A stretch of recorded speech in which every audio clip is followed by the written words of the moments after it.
Mabungahong adlaw mga Lods. Today, I'll give you a tips on how to report a hacked Facebook account and delete it in a very simple way. Pero bago po ang lahat, shout out muna tayo sa mga rising vloggers from Mindanao, Iligan City, Chuck Las Marias, Giovanni Vanik Siglupas, Juby Las Marias, and of course sa mga groups natin sa TKI Group, SHBC Group, and sa Pamilya Tibanga. Shout out po sa inyong lahat.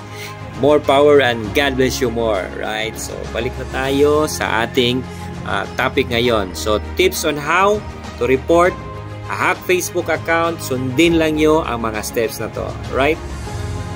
So, i-open mo yung cellphone mo una, tapos i-click mo yung Facebook. So, pagkatapos niyan, lumabas na yung account ng kaibigan mo or yung sa second account mo. Tapos, i-type mo sa search bar yung pangalan na na-hack na Facebook. So, lumabas na yung pangalan sa na-hack. I-click mo yung profile picture na o yung pangalan niya. So, next step, i-click mo yung tatlong dot sa gilid. Yan, okay. Boom, pasok na tayo. So, may question dyan. Why do you think Jill needs support? So, tatlo ang pipiliin natin dyan. Of course, piliin natin yung hack. So, i-click mo yung hack. Boom, again. Then, the last step, basahin nyo lang yan. Then, click mo yung done. Tapos,